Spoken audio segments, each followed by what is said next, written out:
Mga kapatid, andito na tayo sa napakahalagang bahagi sa ating banal programa. Ihanda po natin ating mga sarili. Mayroon kayong mga bulpin, papel at Biblia para isulat po natin ang mga kapitulo at bersikulo.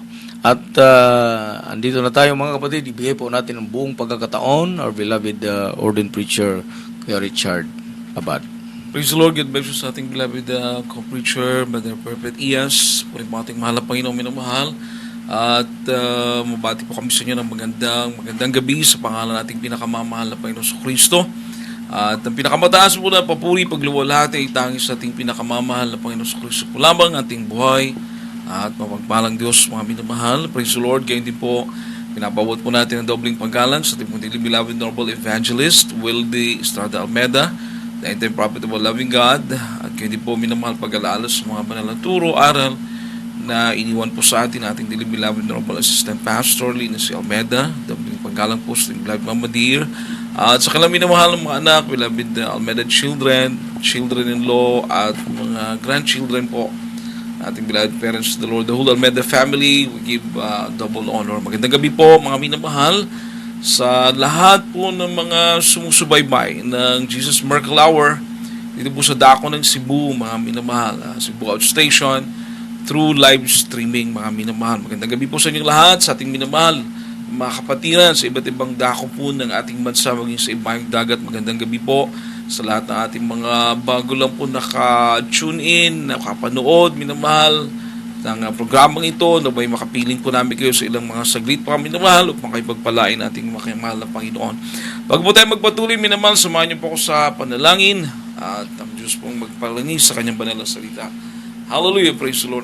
Opo, dakilat mapagpala namin Diyos sa manaming banal. Mahal po Panginoon, salamat sa pagkakataon ng pinsan na pinagkalob mo sa amin na may pangaral po ang banal na ebanghelyo mo. Mahal po Panginoon sa Pangunang Panalangin, mahal po sa Luis Sada Almeda. Patawarin mo po kami, mahal po Panginoon. Ikaw po maglingis sa banal salita, magbakas ang pangunawa ng mga nakikinig at nanonood, mahal po Panginoon. At ikaw magbigay ng karunungan sa iyong mga aral, umaasa sa iyo lamang, mahal po Panginoon. Gabayan mo po kami sa makapangyarihang pangalan mo, mahal na Panginoon Jesus, aming sinasa, di mo ay mahadlangan ng mga gawa ng kaaway lumayas sa makapangyarihang pangalan ni Jesus. Hallelujah, hallelujah. In Jesus' name we pray. Amen and amen. Puri po ating dakilang Diyos, mga minamahal, at sa gabing ito, ating pong talakayin, mga minamahal, yung pong sinasabi naman na ang Diyos po ang nagkokontrol. No? God is in control. No? Bakit ko po ito tinalakay, mga minamahal, sapagkat bagamat sa mundong ginagalawan po natin, mga minamahal, nagkalat po yung paggawa ng masama, at hindi po yan lingid sa inyo, mga minamahal. Maging kami man din noon, nung wala pa kami sa ating mahal na Panginoon sa Kristo, at talagay kami po ay nalulong sa paggawa ng kasamaan, o hindi po masasabi po natin na hindi po makagawa, mga minamahal, ng matuwid o mga bagay, mga minamahal, na ayon sa kalooban ng ating mahal na Panginoon, bagkus naging alipin po, mga minamahal, ng kasalanan. No? Pero, ganun pa man, mga minamahal, dito sa mundong ginagalawan po natin, totoo po na nandiyan po yung pandaraya ng kaaway, nandiyan po yung deception ni Satanas, mga minamahal, lalong-lalo na po sa hindi po naabot ng ebanghelyo ng ating mahal na Panginoon sa Kristo, o naabot man po, minamahal, pero nagbingi-bingihan at hindi po nagbigay halaga sa salita ng Diyos. Subalit, mga minamahal, kaya nga po ipinapangaral ang ebanghelyo ng ating mahal na Panginoon sa Kristo upang sa bawat sasampalataya, sa bawat maniniwala, mga minamahal, sa ating mahal na Panginoon sa Kristo, sa kanyang mga salita, ay mapalaya. Mapalaya po tayo, mga minamahal, sa pag-alipin na ginagawa ng kaaway ng Diyos. Because I will tell you, mga minamahal, although sabi ko na nga po kanina, minamahal, na kumalat ang impluensya ng diablo sa buong daigdig, but still, God is in control. Ang Diyos pa rin po ang nagkokontrol ng lahat. Kaya nga po may mga naliligtas, may mga pinagpapala, may banal na gawain na ating mahal na Panginoon, na kung saan, minamahal, tunay na gawain na ating mahal na Panginoon ang mga nananampalataya at napapabilang sa tunay na gawain na ating mahal na Panginoon, na ipinapangaral ang totoong ebanghelyo ng ating mahal na Panginoon sa Kristo, ay napapalaya mula sa pagkaalipin ng kasalanan, mga minamahal. Bakit po? Sapagkat ang pagkontrol ng lahat ng bagay sa mundong ito ating ginagalawan ay nasa kamay ng ating pinakamamahal na Panginoong Kristo. Kaya nasa atin po ang pagdesisyon. Asan po ba tayo minamahal? Mananatili pa ba? Gusto ba nating manatili tayong bulag sa katotohanan o gusto po nating mamulat tayo, mga minamahal, at sa tulong ng ating mahal na Panginoong Kristo ay makalakad tayo sa kalooban ng ating mahal na Panginoon, no? Basahin po natin ang Biblia dito po sa aklat ng Job, Kapitulo 1, versikulo 1, mga minamahal. From the book of Job, chapter 1, verse 1. Sa Book of Job, libro ng Job, Kapitulo 1, versikulo 1, may isang lalaki sa lupain ng Uz na ang pangalan na ay Job. Ang lalaking yaon ay sakdal at matuwid at natatakot sa Diyos at humihiwalay sa kasalanan, sa kasamaan. Purihin po ating mahal na Panginoon minamahal sa pagkabasa ng kanyang mga salita. Sa wikang Ingles, minamahal, Job chapter 1, verse 1. There was a man in the land of Uz whose name was Job, and that man was perfect and upright, and one that feared God and eschewed evil. So mga minamahal, si Job po ay isang lalaki minamahal na taga-Uz, na kung saan mga minamahal siya po ay matuwid sa mata ng Diyos. At kanya pong itinataboy, mga minamahal, yung kumbaga hindi po siya namumuhay sa kasalanan. Itinataboy niya po yung paggawa ng kasamaan. So ito pong si Job, mga minamahal, ay nakita ng Diyos na matuwid. Ibig po sabihin, minamahal, kung ikay lumalakad sa kalooban nating mahal, nakikita po yan ng Diyos, minamahal. Kung namumuhay ka sa kasamaan, sa kasalanan, ay nakikita po ng ating mahal na Panginoon, mga minamahal. Mabasa po natin dito sa Biblia, sa versikulo 6, sa parehas din pong kapitulo, Job kapitulo 1, versikulo 6 hanggang 12. Dito mababasa po natin, mga minamahal, paano po iniingatan ng mahal na Panginoon yung mga matuwid, no? At hindi lang po iniingatan, kundi ito po'y kanyang pinagmamalaki. Proud po ang mahal na Panginoon sa mga naglilingkod sa kanya. Proud po ang mahal na Panginoon, minamahal, sa mga lumalakad sa kanyang katwiran, sa mga namumuhi sa kasamaan. Pinagmamalaki po yan ng ating mahal na Panginoon. At maging ang kaaway, si Satanas, mga minamahal, nakikita niya po na pinuproteksyonan ng Diyos. No, binabalot ng proteksyon ng ating mahal na Panginoon ang kanyang mga lingkod. No? Kaya po hindi pala nagagalaw ng kaaway ng Diyos, mga minamahal, yung mga totoong Kristiyano. Yung nasa tamang paglilingkod sa mahal na Panginoon, hindi po nagagalaw ng dyablo. No? Amen. Mababasa po natin dito, mga minamahal, paano po na ang mga bagay na ito ay pinahayag ng Biblia upang tayo po ay magtiwala sa mahal na Panginoon, lumakad sa kanyang kalooban, dahil tayo po pala ay pinaiikutan ng proteksyon ng ating mahal na Panginoon. Basahin po natin, minamahal, verse 6 to 12 ng Job kapitulo 1. Praise the Lord. Job, Kapitulo 1, versikulo 6 hanggang 12. Isang araw nga ang mga anak ng Diyos ay nagsiparoon na nagsiharap sa Panginoon. Na si Satanas ay naparoon din naman na kasama nila. At sinabi ng Panginoon kay Satanas, Saan ka nanggaling?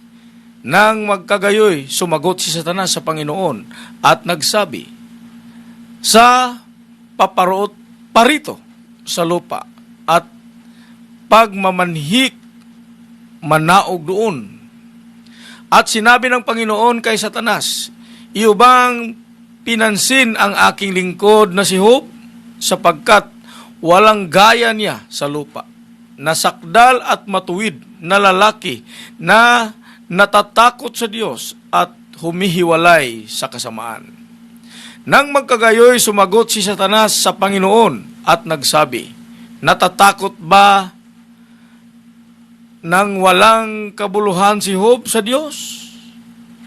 Hindi mo ba kinulong siya at ang kanyang sangbahayan at ang lahat niyang tinatangkilik sa bawat dako? Iyong pinagpala ang gawa ng kanyang mga kamay at ang kanyang pag-aari ay dumami sa lupain. Ngunit pag buhatan mo siya ng iyong kamay ngayon at galawin mo ang lahat niyang tinatangkilik at itatakwil ka niya ng mukhaan. At sinabi ng Panginoon kay Satanas, narito ang lahat niyang tinatangkilik ay nangasakan sa iyong kapangyarihan. Siya lamang ang wag mong pagbuhatan ng iyong kamay. Sa gayoy, lumabas si Satanas na mula sa harapan ng Panginoon. Amen. Amen. Mahal na Panginoon po mag-bless sa kanyang banal na salita, mga minamahal. So, sabi po rito, mga minamahal, no, sa Biblia, minamahal, sa verse 6, Now there was a day when the sons of God came to present themselves before the Lord, and Satan came also among them. So mga minamahal, yung araw na yon, yung mga anghel ng mga lapay na there, yun po sila tinatawag sa the sons of God, mga minamahal, no? Ang tawag sa kanila mga anak ng Diyos, minamahal. Nagre-report sa ating mahal na Panginoon. At nandun din po ang diablo, mga minamahal. Noong makita ng ating mahal na Panginoon si Satanas, sabi niya, saan ka galing? Sabi ng diablo, it came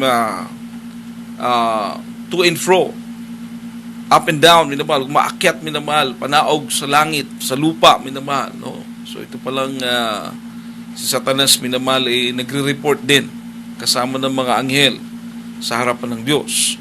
Mababasa po natin, mga minamahal, sabi ng mahal na Panginoon sa verse 8, no? Ating pong tignan sa Job chapter 1 verse 8. Sabi po na Biblia, And the Lord said unto Satan, Hast thou considered my servant Job, that there is none like him in the earth, a perfect and an upright man, one that feareth God and escheweth evil? Hindi mo ba nakikilala si Job? Sabi ng mahal na Panginoon kay Satanas, hindi mo ba siya pinapansin? No? Na siya'y taong matuwid at namumuhay sa kasalanan. Mga minamahal, ang sabi po ni Satanas, sumagot siya sa mahal na Panginoon. Sabi niya, natatakot lang ba si Job sa Diyos na walang dahilan? Do Job fear God for naught? Sa verse 10, mga minamahal, kindly, Has not thou made an hedge about him? Hindi ba siya kinukulong mo ang kanyang buong sambayan? Iniingatan mo, kumbaga binabalot mo ng proteksyon si Job, ang kanyang buong sambayan. Pinagpapala mo yung gawa ng kanyang mga kamay. Ikaw ang nagpaparami ng kanyang mga ari-arian. Just imagine this verse, mga minamahal, no? Mismo si Satanas, witness si Satanas, minamahal, kung paano pinapaikutan ng proteksyon ng Diyos ang mga matuwid. Pinagmalaki niya pa si Job, no? Paano niya pinoproteksyonan si Job, ang buong sambayan ni Job, ang mga ari-arian ni Job, mga minamahal ko, pinoproteksyonan ng Diyos. Mismo nanggaling po yan sa bibig, mga minamahal, ni Satanas. So ito palang mga kampo ng kadiliman, kasama na po yung leader nila, minamahal, nakaka-witness, papaano ingatan ng Diyos yung mga matuwid. So, ibig sabihin, mga minamahal ko, na God is in control. Hindi po nagagalaw ni Satanas ang mga matuwid. Kaya nga po napakahalagang makinig tayo ng salita ng mahal. Napakahalagang maglingkod tayo sa Diyos. Dahil mismo itong mga kampo ng kadiliman nakakasaksi. Papaano ingatan ng Diyos ang mga katulad ni Job na matuwid na naglilingkod sa Diyos, mga minamahal, no? At mismo siya rin na may sabi niya, pinagpapala mo yung gawa ng kanyang kamay. Ikaw ang nagpaparami ng kanyang ari-arian, no? Subukan mong pagbuhatan siya ng kamay. Sabi po ng kaaway, minamahal, hindi ba ikay kanyang sumpain ng mukhaan? So mga minamahal, kumbaga, challenge niya ang Diyos ni Satanas kung parang nagpaalam siya. Gawin mo ito, no? Arusahan mo, o kaya salutin mo, o kaya i-trials mo itong si Job. Di ba, sumpain ka niya ng mukhaan? Pinahintulutan po yun ng mahal na Panginoon. Dito po natin makikita, mga minamahal, na ito palang si Satanas ay hindi basta-basta nakagagalaw. Hindi niya pwedeng basta-basta galawin yung mga Kristiyano. Hindi niya pwedeng basta-basta galawin yung mga naglilingkod sa Diyos. Kailangan niya pang humingi ng permiso, no? Kailangan niya pang magpaalam sa ating pinakamamahal na Panginoon. Kaya, makikita po natin yung mga Kristiyano, kagaya yung ating kapatid kanina, mga minamahal, na nag-testify. Sabi niya, mahilig siya sa mga malalaswang panoorin dahil hindi niya alam. Nadadaya na pala siya ng dyablo. Subalit na makilala niya ang ating mahal na Panginoong Kristo, pinalaya mo siya ng ating pinakamamahal na Panginoon doon sa kanyang maling mga ginagawa. Nagbago yung kanyang buhay. O, kung ang mga Kristiyano, mga minamahal, hindi po iiwanan, kumbaga ang isang tao hindi iiwanan ng kaaway sa paggawaan, pag-alipin sa kasalanan, hindi magbabago. Pero dito sa Jesus Miracle Crusade, sa Diyos ang kapurihan, minamahal, hindi lang isa, hindi lang dalawa, hindi lang daan-daan, hindi lang libo, milyon na po mga minamahal ang nakaranas ng pagbabago ng buhay, pinalaya ng Diyos mula sa pag-alipin ng kasalanan, at mismo mga minamahal, yung mga pag-iingat, yung mga proteksyon, yung mga pagpapala, mga minamahal sa mga kabuhayan, mga minamahal na mga mananampalataya ng banal na ministeryong ito ay patunay po lamang, mga minamahal. Patunay po lamang, mga minamahal, na nandyan po ang proteksyon, ang pag-iingat ng mahal na Panginoon sa mga naglilingkod sa Kanya, sa mga lumalakad sa Kanyang kalooban, katulad kay Hope. Yung karamdaman na lang po, mga minamahal. Diba? May hika ang lolo, may hika yung anak, may hika yung apo, hanggang sa maging mga anak pa nung apo, mga hikain, mga minamahal.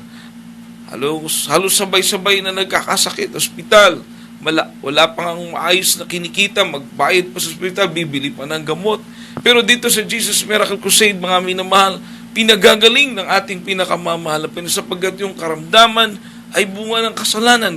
Kapag tumanggap sa bautismo sa pangalan ng ating mahal na Panginoon, aahaw sa tubig, pinagagaling ng ating mahal na Panginoon, mga minamahal. So makikita mo, mga minamahal, na pinapalaya ng Diyos, mga minamahal, yung mga lumalapit sa Kanya. Yung mga lumalapit sa ating pinakamamahal na Panginoon, pinapalaya, mga minamahal, no? Dito sa Biblia, mabasa po natin, mga minamahal, sa Marcos Kapitulo 5, versikulo 2, mga minamahal, at ituloy po natin ang basa sa verse 6 and 7, mga minamahal ko. Ito naman po ay tumatalakay sa isang taong demon-possessed o puspos ng masamang espiritu, mga minamahal. Makikita po natin, mga minamahal, yung kanyang pagrespeto sa mahal na Panginoon at takot. Respeto at takot na baka siya'y pahirapan. Tingnan niyo po, mga minamahal, no? Dito po natin makikita na kung ikaw ngayon, mga minamahal, ay nasadlak sa bisyo, karamdaman, o magawa ng mga kasamaan, o kalayawan, o mga bagay, mga minamahal, na karumal-dumal sa paningin ng Diyos, mga minamahal ko, pandaraya, yan po ay pandaraya, mga minamahal, ng kaaway ng mahal na Panginoon. Inaalipin ang tao. Subalit kung lalapit ka sa Diyos, mga minamahal, palalayain ka ng ating pinakamamahal na Panginoon. Basahin po natin Marcos Kapitulo 5, versikulo 2, at ituloy po natin ang basa sa versikulo 6 at 7. Praise the Lord. Marcos Kapitulo 5, versikulo 2. Ito po ang pagkasabi. At paglunsad niya sa daong, pagdakay sinalubong siya na galing sa mga libingan ng isang lalaki na may isang karumaldumal na espiritu. At pagkatanaw niya sa malayo kay Jesus, ay tumakbo at siya'y kanyang sinamba. At nang sisigaw ng malakas na tinig na kanyang sinabi, ano ang pakialam ko sa iyo, Jesus? Ikaw na anak ng Diyos, nakataas-taasan, kita'y pinamamanhikan alang-alang sa Diyos, na huwag mo akong pahirapan. Amen. Mga minamahal, ang Diyos mong maglangis sa kanya banal na salita. So, itong masamang espiritu, mga minamahal, humihingi, mga minamahal, humihiling na huwag po siyang pahirapan. No? Ating basahin sa English, para po sa ilan nating kapatiran ng mga foreigner po, at least mag-guide po sila sa mga verses po natin. Mark chapter 5 verse 2, and when he was come out of the ship, immediately there met him out of the tombs a man with the unclean spirit, sinalubong po siya, no? Ng demon possessed. Sabi po dito ng verse 6 and 7, but when he saw Jesus afar off, he ran and worshiped him. So itong demon possessed, no? Na kilala po, no? They know how there is Lord Jesus Christ, that he is the Son of God. In verse 7, and he cried with a loud voice and said, what have I to do with thee, Jesus, thou Son of the Most High God? I adjure thee by God that thou torment me not. No? Humiling, nag-request, nagmakaawa. Mga minamahal, yun ang pinakamagandang term. Nagmakaawa, minamahal yung masamang espiritu na huwag po siyang pahirapan. Amen. Tingnan niyo po yan, mga minamahal. Itong mga masamang espiritu na nagpapahirap sa tao, nagpapaalipin sa tao ng bisyo, nagiging drug addict ang tao, dinadaya ang tao, binubulag ang tao, na para gumawa siya ng gumawa ng masama upang kapag namatay ay may kaparusahan na naghihintay. Ito pala sila, mga minamahal, ay takot at nanginginig sa harapan ng ating pinakamamahal na Panginoong Kristo. Nagmamakaawa na huwag silang parusahan. Alam niyo po, ano nangyari sa mga masamang espiritong ito? Minamahal, ituloy niyo lang po pagbasa. Ang pangalan niya, Pulutong, Legion, dahil marami. Sabi niya, huwag mo kaming palayasin sa lupain na ito. Nagre-request. Doon wala kami papuntahin sa mga baboy. So, Amen. Pinayagan sila, no? The Lord allowed them to go enter to those swine. Alam niyo po yung swine na yon, 2,000. Napakarami. Talagang napasok nila lahat yun. No? They possessed the swine. There are almost 2,000 swine. At minamahal, those swine jump at the cliff, mga minamahal. They drown themselves on the sea. Yung mga baboy tumalon doon sa pangpang, mga minamahal, at nalunod doon sa dagat, mga minamahal. Just imagine how powerful God is. How powerful our dearest Lord Jesus Christ. Na ibig sabihin, mga minamahal, hindi biro. Kaya kang palayain ng ating mahal na Panginoon sa anumang gapos ng kasalanan, anuman po yung umaalipin sa iyo, mga minamahal, na mga bisyo, kaya kang palayain ng ating pinakamamahal na Panginoong Kristo, mga minamahal. Kagaya nung ginawa ng demon possessed, lumapit siya. Actually, siguro, yun dahil sa masamang espiritu, yung takot nila sa mahal na Panginoon.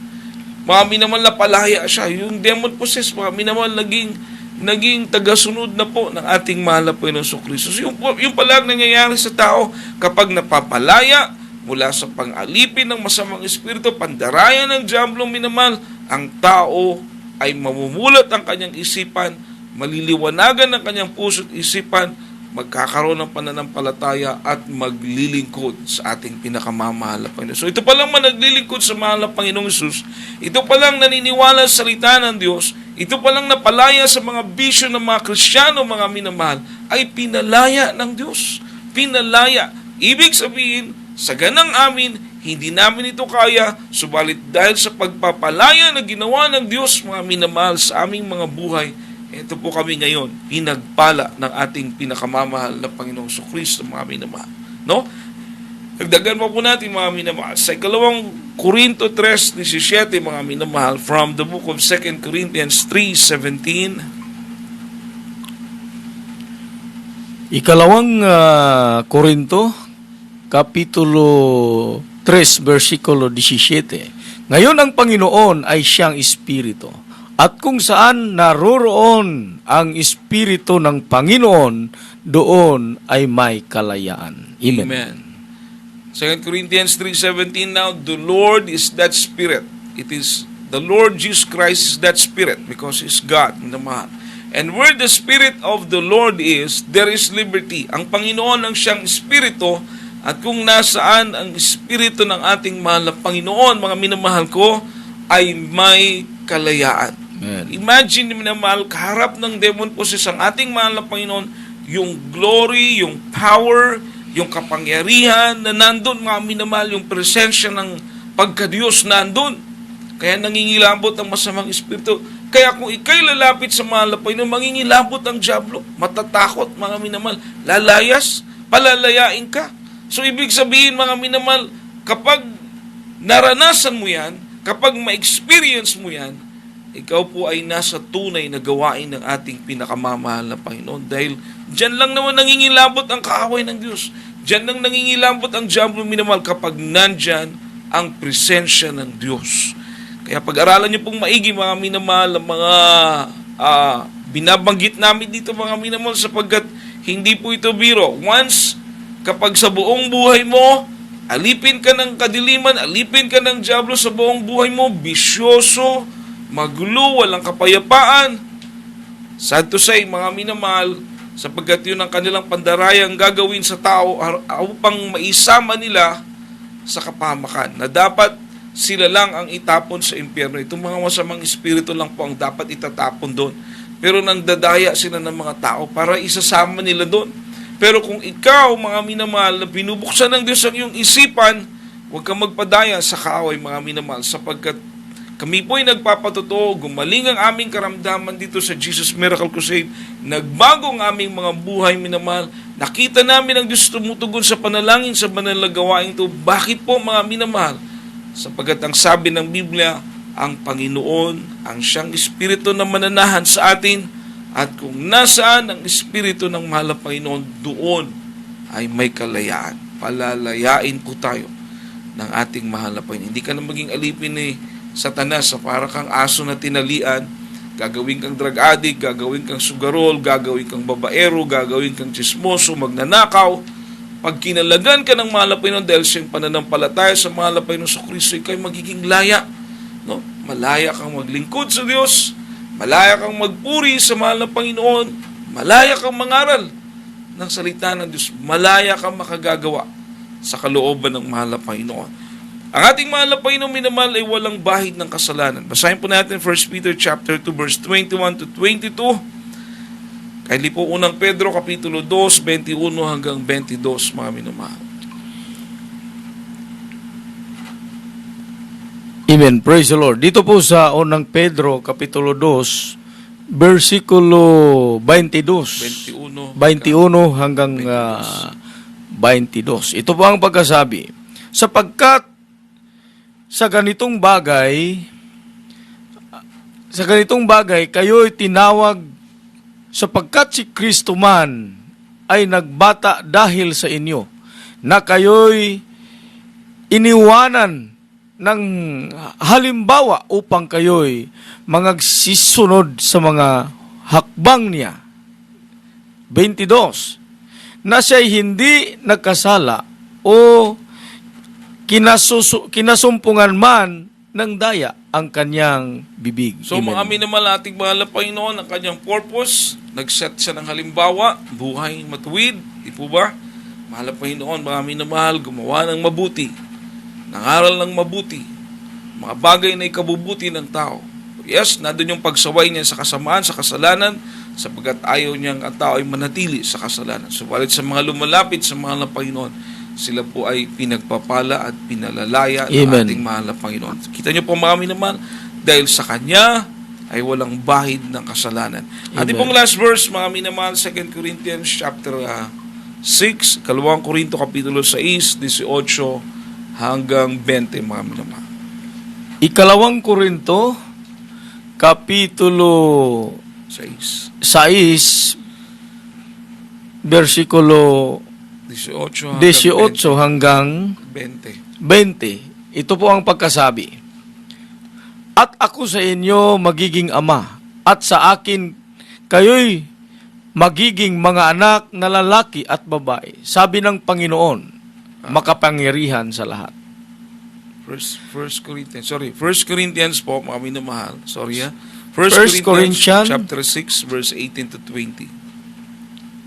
1 Corinthians chapter 6 verse 18 to 20.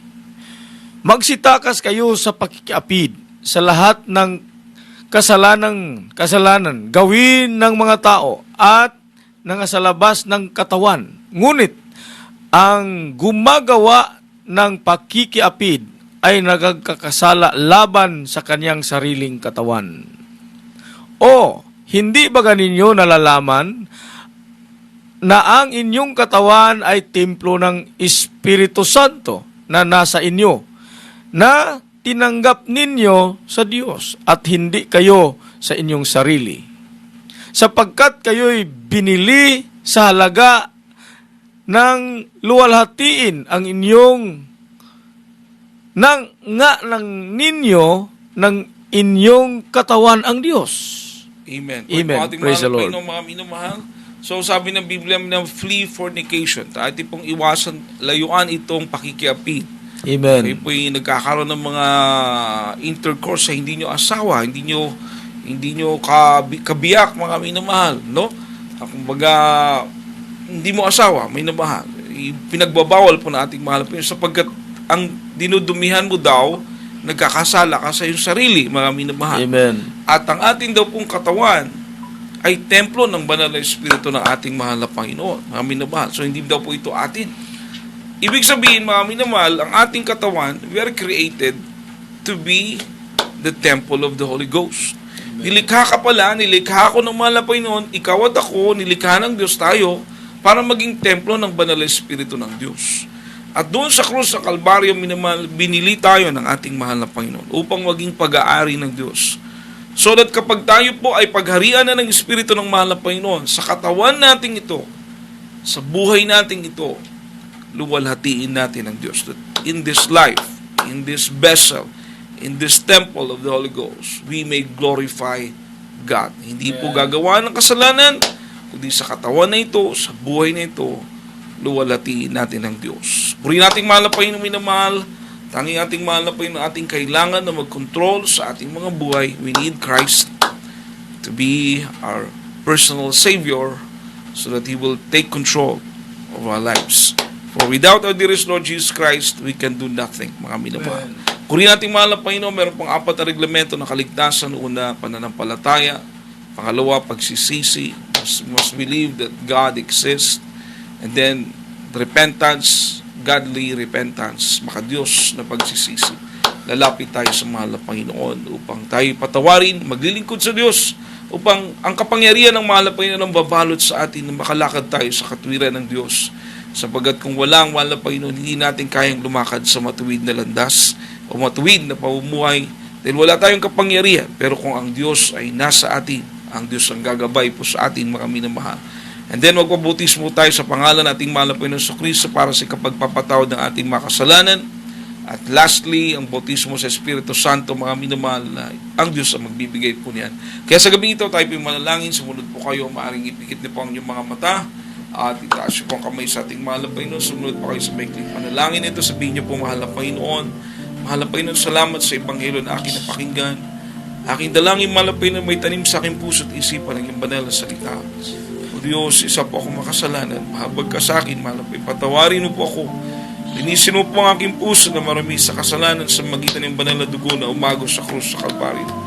Mahal na Panginoon, iligtas mo po ako. Gawin po akong tunay na anak mo sa isip, salita at buong katotohanan. Palayain mo po ako sa mga kasalanan. Patawarin, mahal na Panginoon. Iligtas sa po ng aking mga mahal sa buhay. Mahal na Panginoon, iniibig kita, paglilingkuran kita. Ito po ang isamot panalangin sa makapangyarihang pangalan mo, mahal na Panginoon Jesus. Dumadalangin ako. Amen at amen.